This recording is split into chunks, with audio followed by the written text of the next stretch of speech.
let's discuss the educational rights of the women in Islam.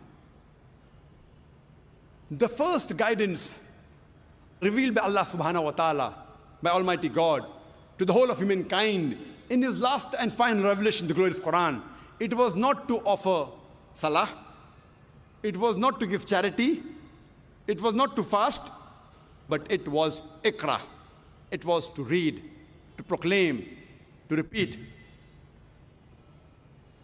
And the first 5 verses revealed of the glorious Quran was from Surah Iqra, chapter number 96, verse number 1 to 5. It says, Iqra bismi rabbika allazi khalaq, khalaqal insana min alaq, Iqra wa rabbukal akram, alladhi allama bil kalam, allama al insana ma lam ya'lam. Read, recite, proclaim in the name of thy Lord who created. Who created the men from something which clings, a leech-like substance. Read in the name of the Lord who is most bountiful, who taught men the use of the pen, who taught men that which he did not know. The first guidance given by Allah subhanahu wa ta'ala in the Quran, it was to read, and it was to both male and female.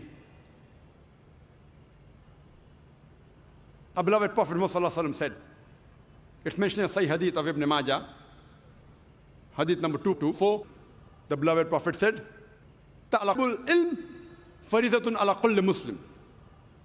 It is obligatory on every Muslim, man or woman, to acquire knowledge. The Prophet specially told the parents to educate the children, especially the daughters.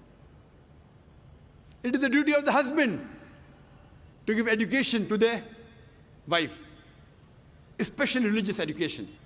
And if they don't, she has the right to go to the court, to the judge, and demand for it. If he cannot teach it himself, he'll have to send her and see to it that he educates her.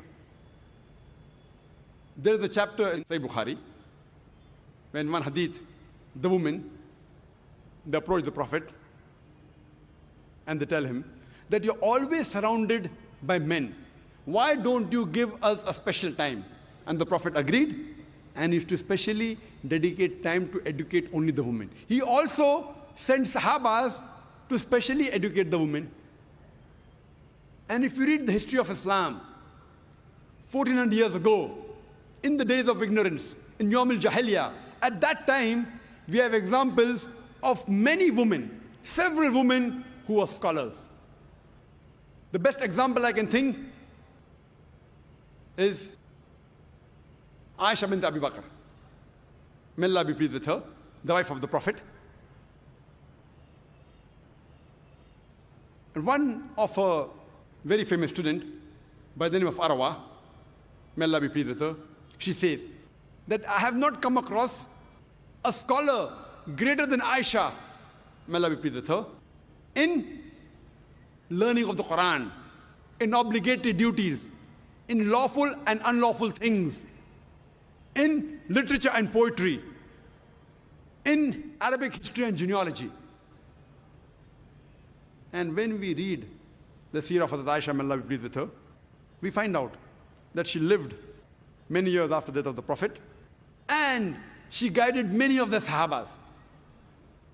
And she even guided all the four Khulafa Rashidin. Many a time, when foreign delegations came to the Prophet, and when they discussed medicine, etc., Hazrat Aisha, may Allah be pleased with her, her memory was very good. She used to memorize them. She was also an expert in mathematics. And after the demise of the Prophet, many of the Sahabas came to her, especially while dealing with Mirat, while dealing with inheritance, because she was expert in mathematics. History tells us that she has taught several scholars. She has taught no less than 88 different scholars. So in short, she was a scholar of the scholars. And only on her authority alone, there are no less than 2,210 hadith reported. Only on the authority of Aisha, may Allah be pleased with her. We have the example of Salma, may Allah be pleased with her, who was the wife of the Prophet. And according to Imam an-Nawawi, she was the most intellectual woman amongst the learned women. And according to Ibn Hajar, he calls her as an authority. We have the example of Safiya, may Allah be pleased with her, who was the wife of the Prophet. And Imam an-Nawawi calls her as an intellectual woman. We have the example of Fatima bint Qais, who was one of the Sahabiya of Prophet ﷺ. But she was so learned, and the immense knowledge she had, that once there was a discussion on issue of fiqh, and she had a point of view, and Hazrat Aisha, may Allah be pleased with her, and Hazrat Umar, may Allah be pleased with him, they objected, but they could not prove her wrong. She was so knowledgeable. We have the example of Sulaim, may Allah be pleased with her, who was the mother of Hazrat Anas, may Allah be pleased with him, who was the famous Sahaba. And according to Ibn Hajar, he says that she was a very intelligent woman. And Imam an-Nawawi calls her as authority. We have the example of Darda, who was the wife of Abu Darda.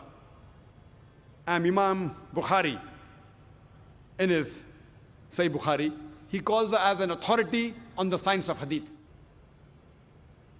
We have the example of Sayyidah Nafisa. Sayyidah Nafisa, she was a scholar, and she taught many students. One amongst her students was Imam Shafi. May Allah have mercy on him. We also have the example of Aisha bint Saad ibn Abi Waqas.